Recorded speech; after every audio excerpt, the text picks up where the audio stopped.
Welcome to Talent Unfiltered.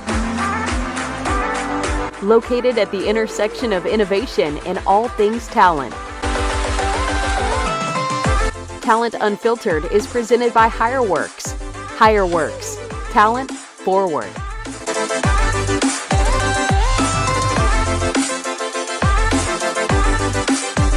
Now, here is your host, Ron Gauthier. It is Monday, July 13th, 2020. Hello, everybody, and welcome to Talent Unfiltered, presented by HireWorks. I am Ron Gauthier, coming to you from Chicago. It is a beautiful day here in Chicago. It's a smidge cooler than it was last week. We had some very, very warm weather over the 4th of July holiday, especially. Speaking of 4th of July, I hope that you all had a great time, that you were able to recharge the batteries a little bit, and that you had some really good quality time with family and friends where you were able to. I hope that you were able to do that in a safe way, and I hope that you were all safe, sound, and healthy. I'm really glad to be back with you today because we have a great show coming up. Dom Merritt, who is the Vice President and Head of People at an organization called Buildout here in Chicago, joins us today. Dom is a senior lecturer at Loyola University. He is also an avid sailor, really, really well-rounded guy, someone who's been a senior HR leader in really progressive organizations like Sprout Social and Uptake here in the Chicagoland area. Dom's going to join us to talk about how the companies in that SMB space can begin to navigate a path back to something that resembles what life was like pre-COVID. Now, that may seem a little premature because we have a spike in cases. We have companies beginning to, or states beginning to pump the brakes on fully reopening as cases go up, positivity rates go up. So it may seem like it's a little early to have this discussion, but I would argue that the sooner you begin to think about these things, the more prepared you will be. We're also going to talk about how to address social unrest and social issues in the workplace. There's a lot of things going on in our society today, and I think Dom is going to have some very, very interesting opinions about this. Now, before we get started, I do want to remind you that you can connect with the show on Facebook, on Twitter, and on Instagram. The show is available on Spotify, on Buzzsprout, and on Soundcloud, and there is a video version, which some of you are watching right now on YouTube. All you need to do is go to any one of those platforms, search Talent Unfiltered, and you will find us. You can also email the show at showinfo@talentunfiltered.com. And please keep the emails coming. We've been getting a lot more as this show has grown. We just crossed over 1,000 subscribers, and I want to thank all of you who subscribe to the show for that. We hope to keep doing this for many years to come and to keep growing the audience. We can't do that without you sharing that content. So like, subscribe, and share, and then turn on the notification button so you do not miss any new content from us. All right, let's get at it.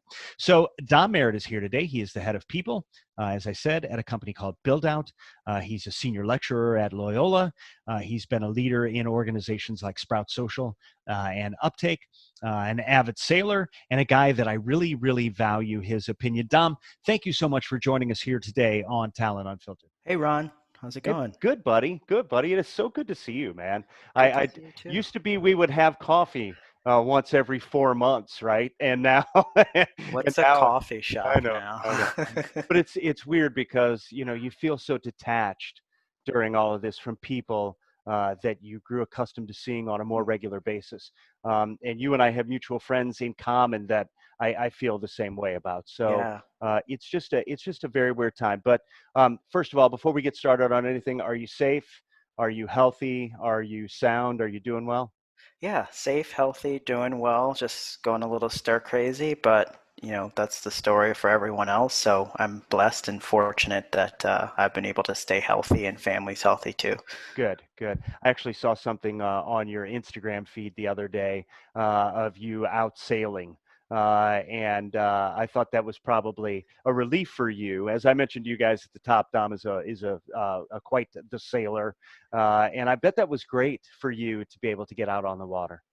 Yeah, especially because we didn't think it was going to happen. Sure. So we had all accepted that sailing season was a wash this year. And then when they opened the harbors and we got out and started racing, it just felt so like it was worth it. So Awesome. Awesome. Good. Well, again, thanks so much for taking some time to join us here today. And I'm really interested in getting your perspective because I've gotten to know you over a few years.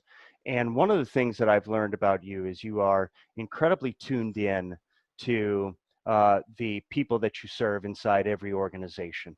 And I think that you are one of the good people in HR. Well, no, I mean that sincerely. And don't laugh, as you're one of the really good people in HR because you understand the business objectives that companies are trying to get to. And you've been able to, I think, build a reputation as someone who is able to take those people skills and translate that into plans for business objectives. And that's kind of what I want to focus on today. So currently, you are with an organization, you're the VP and head of people at a company called Buildout. Buildout is squarely in the SMB space. And I guess what I want to find out is because we have that's such a large dominant part of corporate America today is that SMB space. I wanted to find out how easy or hard it was for you guys to adjust to the new paradigm of totally remote work. And what I'd really like you to dive into specifically is how quickly did it happen and what are you doing to keep employees and the people in the company engaged when we're all separated like this? Yeah, that's a good question. I think at the beginning of this, back in March, whenever that was, um, no one could have ever prepared or expected, this shift to happen and for it to happen so quickly. Prior to COVID, we pretty much, we're a Chicago-based company, very small team, just under 85 people, and very much still are an office type of culture. We do have some remote employees, but just a handful. But right when things were happening, as a leadership team, we made the decision that we didn't want to be the early adopters of whatever was going on, and we wanted to make sure that the decisions that we made, in terms of making the transition to, we're now fully remote, that those were the right decisions for us as well as the right decisions for our people. And so, kind of like everyone else in the HR community, we got on. There was this big Google Doc going around that everybody was in trying to figure out, okay, how do we structure this? How do we, what do we tell our employees? And, kind of parenthetically, it was very nice not to have to recreate the wheel. Sure. So, definitely sharing resources and, just adjusting to fit our culture and our company. But I think at the beginning, we didn't know what to expect. And we weren't prepared for this type of thing. And so we had to very quickly put together, continuity planning. We had to figure out, how we were going to phase people home as the situation started to deteriorate. Mhm. And so we decided that we would switch to a voluntary work from home. And one of the things that's been an overarching theme in our messaging to our employees has been, we're not going to make you come into the office if you're not ready or if you're not comfortable. But while the office is still open, those of you who want to come in, you can, just, Mhm. practice, good hygiene, stuff like that. And then I would say within a matter of days, it seemed like we, fully transitioned to work from home. And part of it was because everything was changing almost every half hour. Right. Right. And it was very overwhelming, for us as a company trying to navigate the business impact, but then also navigating how do we make sure that we communicate accurately, but also effectively to our people and give them the Sure. comfort that that we don't even know at that point existed. And so it was definitely a very delicate dance in word choice, messaging. One of the things that we did at the beginning, and we've gotten feedback from our employees that they really appreciated, is just how much we over communicated. It took a lot of time and a lot of Sure. Yep. mental bandwidth to put together those comms, but it was those things that left our people feeling like they knew where the company stood, they knew what was important to the company, and they knew that we had their best interest at heart, and we weren't going to make decisions out of emotion or just because other companies in Chicago were doing it. We Mhm. were going to do what was right for us. And so We were, not one of the first to go completely home, but when we did, it was definitely a very easy transition. We let people take their equipment home, expensed Uber rides Hmm. for them to take their equipment home, so they didn't have to, get on public transportation. And then, to your earlier part of your question in terms of the culture, we were really nervous about how we were going to maintain our culture in the remote world. Being a startup, your culture is pretty much the office, right? Office Sure. life, Yep. and no one for any extended period of time has ever worked remote in our team, except for the handful of people who are permanently remote. And so we were really worried that like this is going to be an interesting experiment. And, just like any experiment, you've got a hypothesis that, okay, well, we think if we do these things, people will stay engaged and feel, connected. And surprisingly, that happened. And so we do things like we've got a committee, we call it our culture committee. And so it's a group of employees who come together and just, brainstorm and plan and execute on ways to strengthen the culture just generally. Sure. But we really leaned on that committee when we moved remote to think about ways that we could keep our culture strong in this new dynamic. And so I so proud of the team in terms of how they adjusted and how they were willing to kind of go on this journey with us. And so, our team, we did an engagement survey, kind of a very, very generic engagement survey about a month or two ago. And our team is feeling pretty motivated, pretty engaged, pretty connected.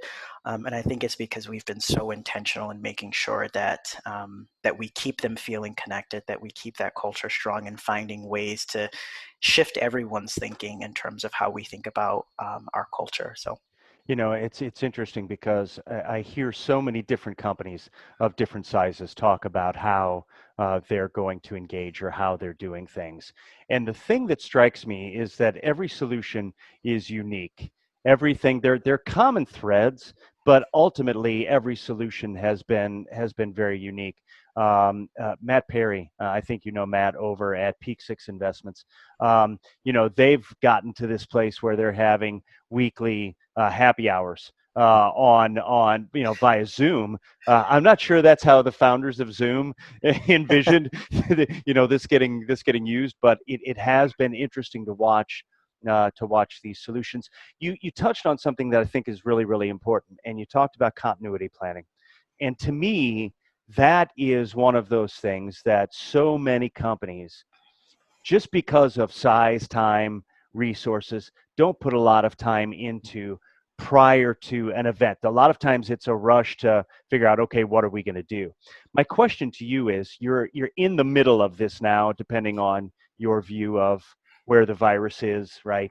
Um, what is the plan for when this ends? What's the continuity plan for when this ends? Because at some point, as I've said over and over again, it will end. It might be mm-hmm. next year, but it's Sure. going to end, and people are going to begin to return to something that resembles something pre-COVID. And I'd be interested to Sure. hear what you guys thinking is about that. Yeah, so it's interesting you say that. So we have adopted a mindset of life is going to be different whenever we return to normal or whatever normal will be, right? And so we've really, really stressed to our team, um, you know, the way you left the office is not going to be the way that we come back. There are going to be a lot of changes, and so we've been really thoughtful in terms of, thinking through what those changes will be, thinking about how we use our space, how people engage in the space. So we're still kind of we're still on a 100% work from home. But some of the things we're thinking about is just like reconfiguring our space in a very different way, but we want to do that to give people who need to be back in the office kind of that space. But again, like I said, we've said, the message to our folks have been, if you're not ready, you don't have to, and you should not feel pressured into coming back. But if you need to, the space is available. Here's how you will engage in the space, at least until, whenever, things get back to, I guess a new sense of normal. And it's hard because I think every HR leader, I'm sure, can attest that your leadership team as well as your employees are looking to us for answers, and we don't have all the answers, right? And as much as in our nature it is to to serve our people and to take care of their needs and to make sure that they're able to focus on doing their job, it's very hard to do that right now because I don't have the answers. I can't tell you in 6 months, will peak, or will the curve will flatten, or whatever the Hmm. case may be. I just don't know, and so I'd rather be honest and set the right expectations than to promise you something and then have to walk it back.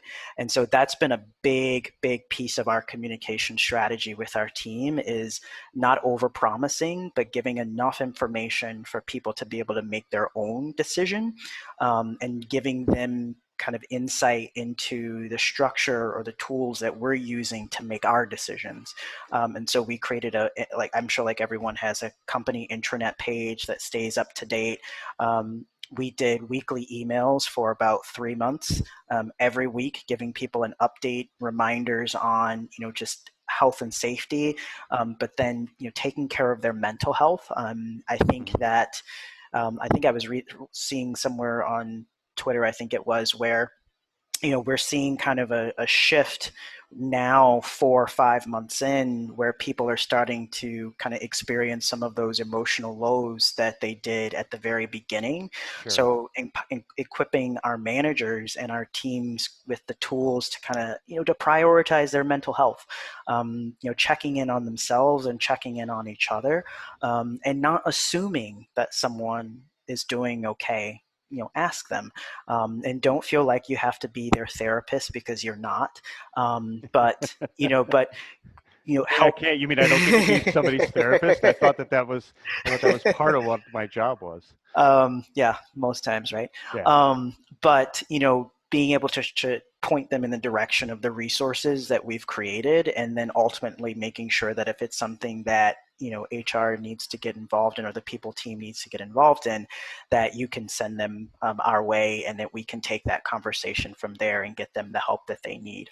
Sure. And so that's been, so I think, to answer long, verbose way to answer your question, it's hard to define what, things will look like, because we have no idea. And you see in the news all the time, companies are, completely, abandoning their physical space and going completely remote, and, Hmm. that works for them. We're not there yet. That's not to say that, 6 months, 8 months from now, that might be the conversation, but right now, our focus is on making sure that our team is supported while they are remote, and then, if we do make the decision to reopen our office, that it's safe for them to come back. It's interesting because there are so many companies out there. I'll give you an example. Some folks that I know over at Sodexo, they have been decentralized talent for some time, right? They don't really have a physical space that they work in. You and I have known each other for a few years now. We don't have physical space anymore. I mean, we have one little office that I use from time to time if I need to be downtown, but really, to be honest, I've gotten to the place where I do most of my business this way. And I think that a majority of businesses are beginning to ask themselves. I think this is that, and I've talked about this with other people, whether it was Wade Burgess or whoever else has been on the show. We've talked about the idea that this is actually a good thing because it forces companies to reevaluate how they get done, what they do, how they use their time, what meetings are useless, what meetings are not useless. And you've seen studies where productivity is actually up Hmm. by people working in these environments. The challenge is when you have everybody at home, you have a school, an office, and other things going on in your house all at once. I think that that's been the big adjustment for people. Yeah, no, absolutely. And that's been, I think, a challenge that we're facing, just as everyone else is helping people to create those boundaries, but also helping them to feel that they can still be productive, they can be effective. So we encourage our teams to utilize PTO, right? Even if it's just to take a day off to go for a walk, or to do whatever, or go for a drive if you can. One of the things that I tell our team, and just borrowing the language, but social distance doesn't equal social isolation. And Sure. we reinforce that theme with our team constantly, that like, go and do things, get out, be safe, but don't stay, in your home, all the time, because it's not good for you. And so, I think, as everyone can attest, there are, going to be, those situations where some people are struggling, and we, deal with those, directly. But I think for the most part, people have kind of adjusted, and realized that, this is the way it's going to be, at least for the foreseeable future. And, as long as I've got the tools that I need in order to do my job, and I feel connected with the rest of the company. I mean, our teams have said that they feel more connected now, just Interesting. because we've got, Zoom meetings, happy hours. We do a trivia night every Tuesday. Cool. Like just little things like that, Mhm. really go a long way with helping people feel like, okay, even though I'm distant, I don't feel isolated from the people I'm used to seeing every day. Yeah, it's so important that people stay connected through this, right? It's very, very easy in our culture to grab your phone and isolate. You can do that while you're at lunch with a friend or family or whatever, right? And I think that on the other side of this, people are going to value those Mhm. interactions much more than perhaps they did before. So, all right, so you and I actually met having conversations around talent and hiring. We talked originally when you were at Built In, and then we actually got to the chance to work together when you were at Sprout Social. And I'd love to get your take on how you think hiring practices might change as a result of the outbreak. Yeah, so not might, they have. Uh, um, yeah, so I think, at the beginning of all of this, everyone, took I think the conservative route and said, hey, we're just going to freeze hiring because we have no idea what's going to happen in the economy. We have no idea what's going to happen within our industries. And so, we were the same. We put ourselves on a hiring freeze. Um, but interestingly enough, our customers, we have customers as small as, 1 to 2 person brokerages, all the way up to, your very big, household enterprise organizations. And, a lot of our customers continue to invest. This is the time I even take that same approach in thinking about, leveling up our HR infrastructure, because now we have the time, right? I don't have, 10 roles that I have to try to fill, and interviews that I have to juggle. So I can focus on building my infrastructure, making investments in technology, and that's something that our customers have continued to do. And so we have reached a point as an organization where we had an internship program that we had scheduled. It's something that we've been doing for many years, and we thought like, oh, maybe we might have to cancel our internship. But again, like I said a second ago, we didn't jump on the bandwagon right away that other organizations did. And that's fine, because that's what worked for them. Mhm. But we were able to still continue our internship program, right? Fully remote. It was a ginormous experiment. Right. I my CEO and I talked about, like, okay, so if this can work, it definitely can have us help us to feel more comfortable having other conversations about, remote work. And it's been wildly successful. We were Great. also able to hire 2 people in the middle of this. So I think it requires, recruiting leaders or talent acquisition leaders and HR leaders to rethink their process, right? Mhm. We're used to, maybe the first interview being, over a video or over the phone. So not that, that part is not different. But at some point, unless you're in a fully remote role, you come into the office, you meet people, and you kind of get a sense of the culture and that sort of thing. So it's challenging us to think, how can we recreate those cultural moments virtually? And it's not easy.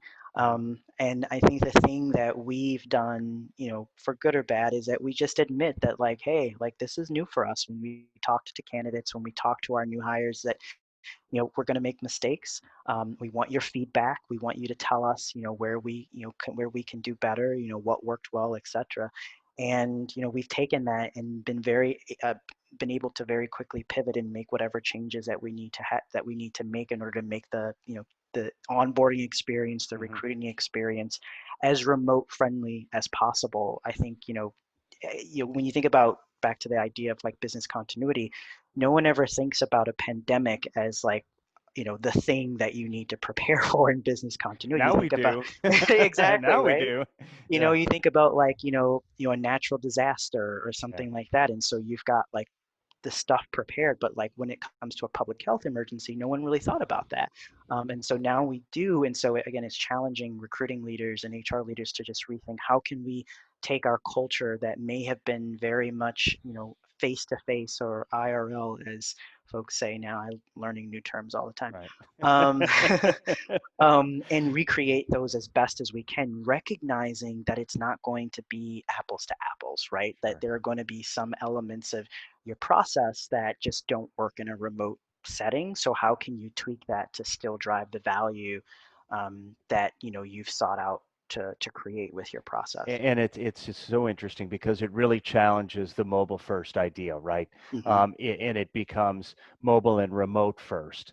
Hmm. I personally think where most companies are struggling, at least from what I've heard, is that when you get to the onboarding piece, that's really the challenge because Yeah. how do you get somebody a laptop on time and make sure they understand all your systems? How do you Hmm. train them? And so on and so forth. And so I find that that's an area where I think people struggle. The other thing that I think people struggle with is, and you pointed it out, is connecting with that new employee, right? That's really the scary part is how do I make sure that they understand they're a valued team member right from the jump?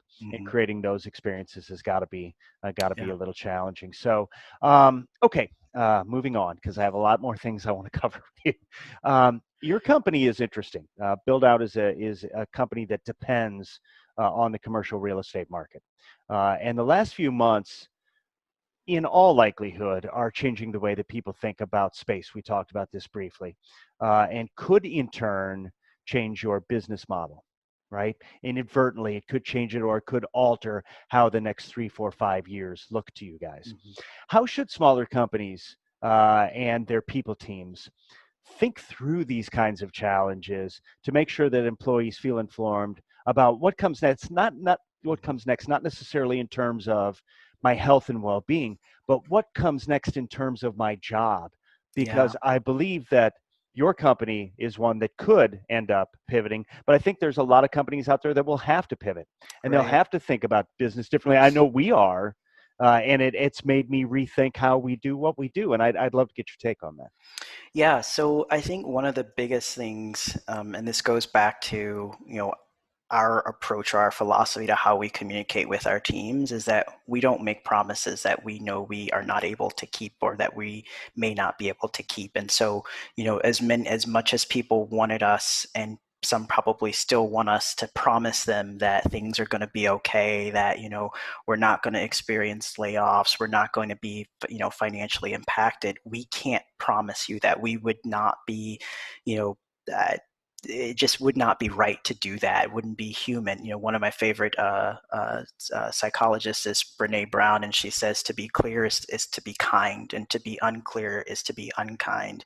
And if we are unclear or unkind to our folks by promising them something that we then will have to walk back, that just it kills your credibility and your influence as a leader. And so that's the first thing, is that we've told our folks we cannot promise you these certain things. Are there going to be changes to our industry? Yeah, we're seeing it right now. The way that our customers are thinking about, their investments in their own infrastructure is challenging us in a very positive way, to rethink our platform and like how we support these organizations.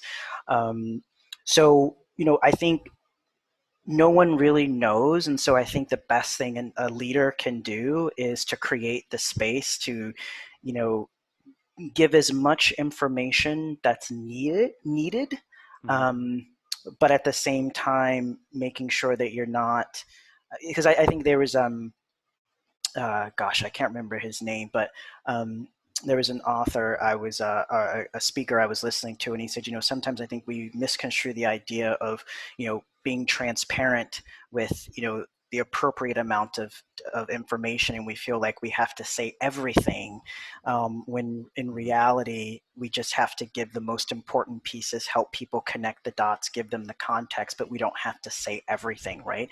And I think that that's something that I would encourage, leaders of organizations of any size, is to strike that balance between, here's the information you need to know to get you through this week, this month, the next several months. I'm not going to flood you with all these other data points that could, realistically change, and Sure. as we saw with, with the way that COVID unfolded, every few hours.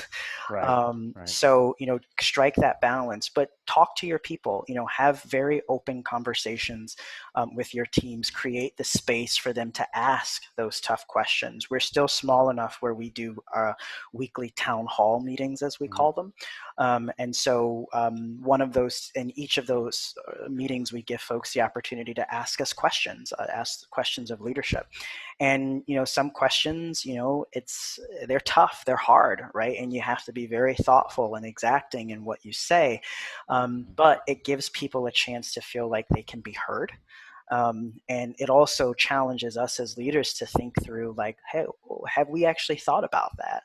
Have we thought about what changes we need to make to policies that maybe we hadn't thought, as being, worth conversation up to this point? Sure. So I would say, long story short, is to give the space for your teams to ask you those questions, and give them what they need, right? But know that you don't have to share everything, and don't make promises that would be impossible for you to keep, and then you have to walk back later. So communication is the key, and I think that if you do it right, as we've seen in the example of our company, our people have really, really appreciated just the thoughtfulness of Mhm. our communication, how frequently we're communicating, and how open we're being, and acknowledging, what is within our control and what's not within our control. And I think that's also the key, is to know what you can do and what you can't do, and don't try to blend those two together. It's interesting because I think so often leaders, and you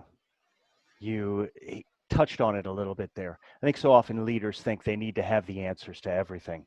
And I think that some people in leadership positions shy away from allowing their team members to see that they are just as vulnerable as they are, right? And I've never really understood that, because I always feel like when people who work for me, when they can connect with me on a human level, Mm-hmm. there is a, and when you say work for me, I hate the way that sounds, but it's when I lead a team, I always want to be able to connect with them at a certain level while still maintaining the idea that there are going to be things that I'm going to have to make decisions on that I'm probably not going to involve you in, but I'm going to try to give you as much information so that you have Mm-hmm. some level of comfort as you can. And I'm so glad you hit on that. We've only got a couple of minutes here left, and I want to talk about two things. You wrote an article back in June called Hope on LinkedIn, and if you aren't connected with Dom, go connect with him. He'd love a million connection requests today.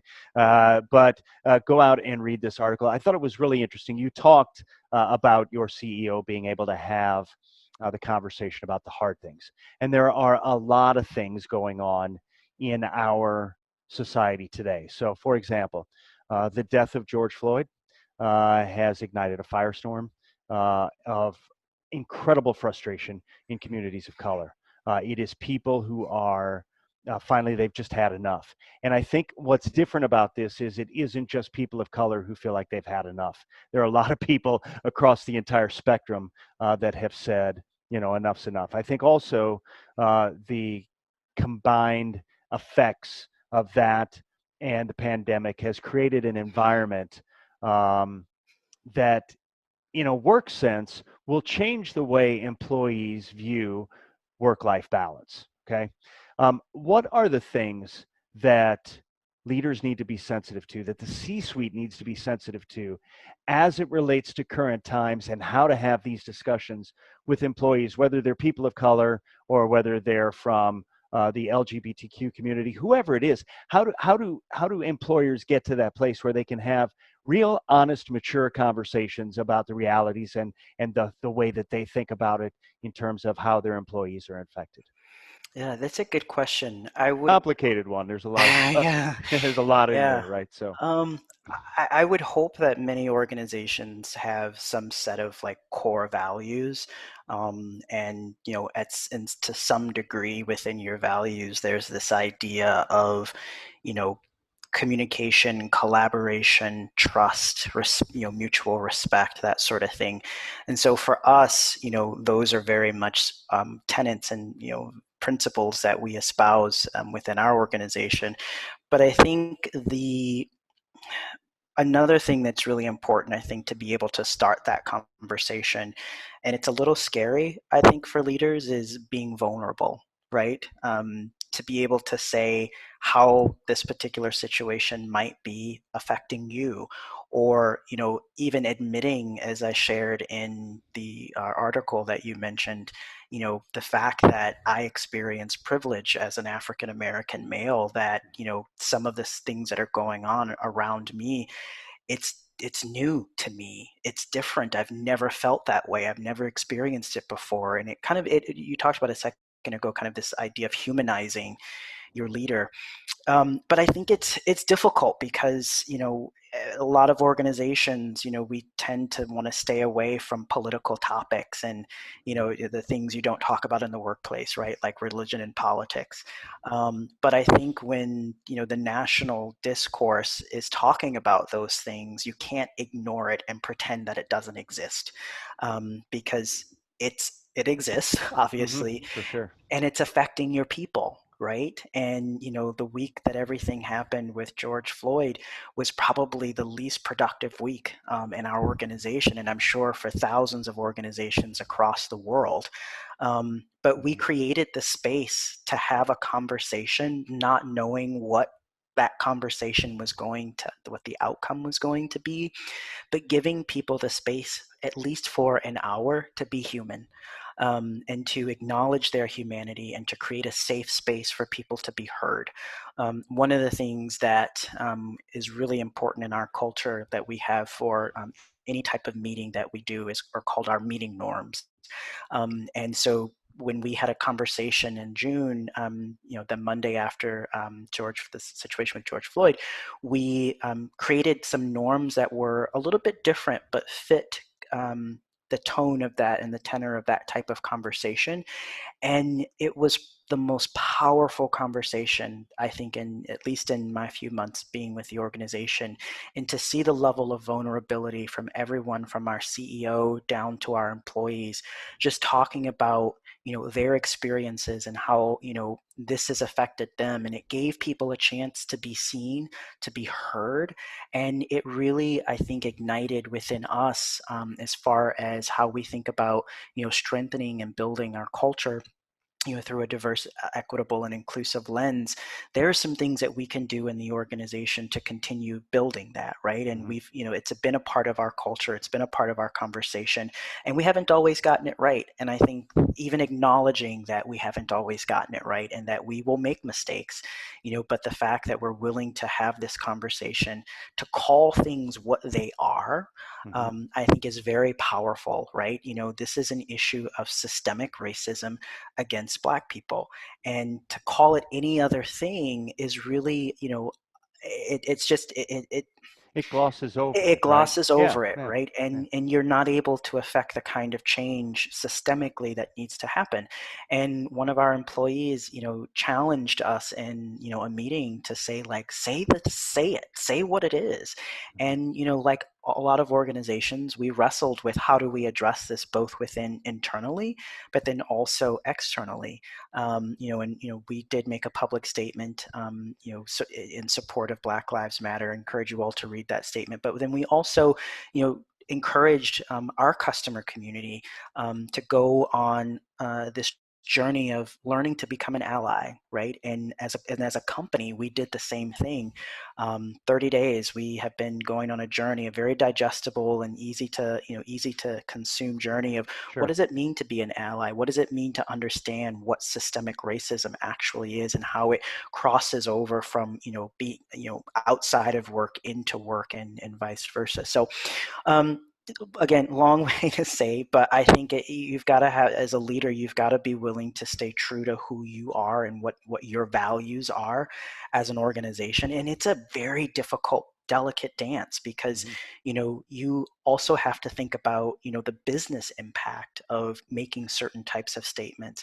But if you stay true to who you are and you stay true to your core values and convictions as a leader and as an organization, and putting your team first and making sure that, above all, the people within your company are heard, supported, and safe, then you're able to feel a little bit better when, there is some of that backlash that will inevitably happen from customers to say, I get it, I understand, I respect, your perspective, but also respect ours. One of my favorite quotes is, from Aristotle, and he said, or it's been attributed to Aristotle, and it says that it's the mark of an educated mind to entertain a thought, but not accept it. And what that means is that I'm able to hold two opposing ideas in my head at one time. And even though that may not be the truth that I want for myself, I can see the value and respect that that's the truth for you. And as this quote says, that is truly the educated person who's able to do that. And I think that that's something that organizations, have to try to discover and figure out for themselves. And the way we did it may not work for other organizations and vice versa, but you've got to find a way that works for you and be willing to have that conversation and to go through that journey and not, give in to, what I'll say as kind of that emotional reaction to speak. It took us a week to say something, and that was because we wanted to be thoughtful, we wanted to be intentional, and not just get on the bandwagon that was happening, which again is fine for organizations that did that. But for us, we stayed true to who we were, and we were very thoughtful, had many conversations as a leadership team about what we wanted to say, how we wanted to say it, how we wanted to show up for our employees. And part of our strategy was, before we showed up for our customers, we showed up for our employees first. And that was so powerful, and our employees really appreciated that. It's interesting because I think so often companies like to stay out of political discussions for fear of impacting a customer base. And I think in some ways it is the less smart play anymore. The workforce is changing, the customer base is changing, and I think that the days of people, and I want to make sure I say this right because it could come across entirely the wrong way. I think that the days of people being able to gloss over or walk past something and not have a statement as an organization have passed by. And it's not because of the cancel culture. It's not because of anything else. It's because the people who are the primary band of consumers now are in an age group where this is completely unacceptable to them. They're going to talk about it. They expect their leaders to talk about it. And you can see in the response, both politically and from a protest standpoint, that there are plenty of people out there who are sick and tired of the norm. And I think that those companies, whether it takes a day or a week, who make a statement that is true, transparent, and real, have an opportunity to have, a continued success in this market. Dom, thank you so much, man. I really appreciate it. I enjoy talking with you. I learned a little something today. I got a quote attributed to Aristotle, and so I filed that away in my head. I'll be using that again somewhere. So I'll probably use it on you the next time we have lunch, and you'll be like, "You idiot! I'm the one that told you that, right?" So I know how my brain works. But I really appreciate you taking time with us today, man. No, it was good. Thank you for having me.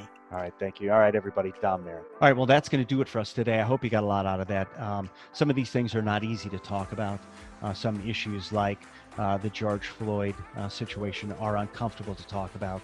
But these are the things that we need to discuss if we're going to move our society and our companies forward as we begin to emerge from what's been a very, very interesting year. Now, if you like what we did here today and you want to stay up to date, then like, subscribe, and share on your platform of choice. You can also connect with me or the show on social media on Facebook, Twitter, or Instagram, or you can just find me on LinkedIn. Join us next week for another episode of Talent Unfiltered. Until then, stay safe.